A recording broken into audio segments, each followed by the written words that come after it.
So here I am with the Jonty Rhodes in conversation. Very excited, and I have seen you play on the field. You are known for your fielding, right? You redefined the way fielding is. It was such an underestimated trait, I would say. What in your mind is that trait for investors, which is most underestimated? Well, I suppose is identifying what people want.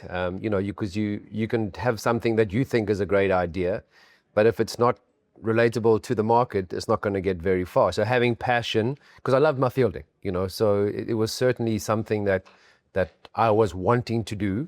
But the fact that there was a massive gap in the market, because nobody else was really fielding. Yeah. Fielding was sort of 50 overs of waiting to bat or waiting your turn to bowl, and 5-day test cricket wasn't a thing.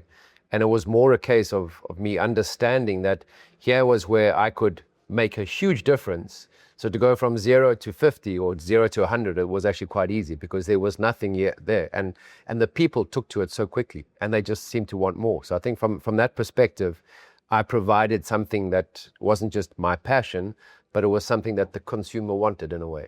And it changed the game, didn't it? Well, that's the thing. It doesn't always have to be something that's rocket science. I mean, everybody was fielding, in a way or in a manner. So it wasn't something that I just did completely different, just the way that I fielded. And that's often the key. We always think that with AI and technology and the way that has moved on, that if you're going to introduce something new to the market, it has to be something that nobody else has kind of seen before, which is getting more and more difficult. And for me, it was more a case of understanding that, I could almost reinvent something just by doing something that I'd been flying around as a kid, really. So I think from that point of view, it was never something that I was the only person doing. I just found a unique way and a unique perspective. And I think that was innovation.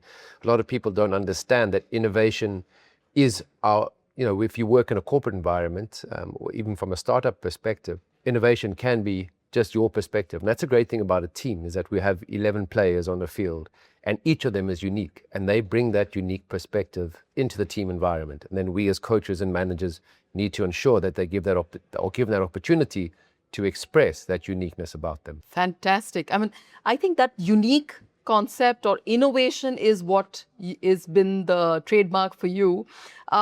What makes a platform like IPV different from other communities you have seen globally? Well, I haven't seen a great deal globally, I must say. I'm new into this from this perspective. And I think in India, there are so many startups every year. Again, it's about, risk, understanding the risk, and what IPV do so well. Their conversion rate is really strong.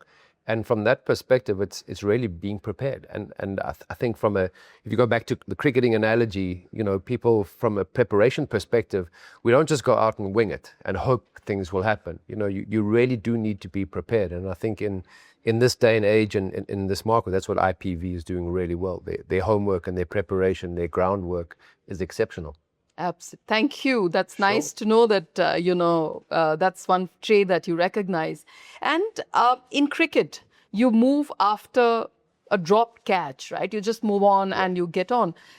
What message would you like to give to investors to develop that emotional resilience? Well, I think, a big thing is that greatness is never one moment. So sure, you can even take a great catch.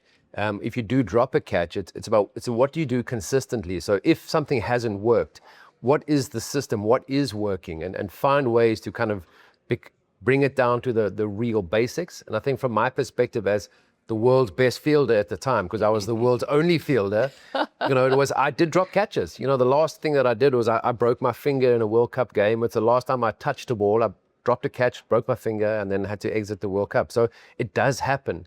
And I think from a perspective of understanding that systems are so important. So when failure happens, we go back and we understand the system, we check it's still working, and we're happy from the conditions. Have the conditions changed? Do we need to adapt?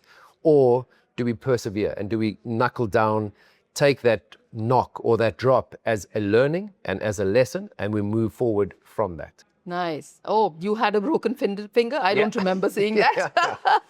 So from a sportsman's lens, how important is discipline in investing?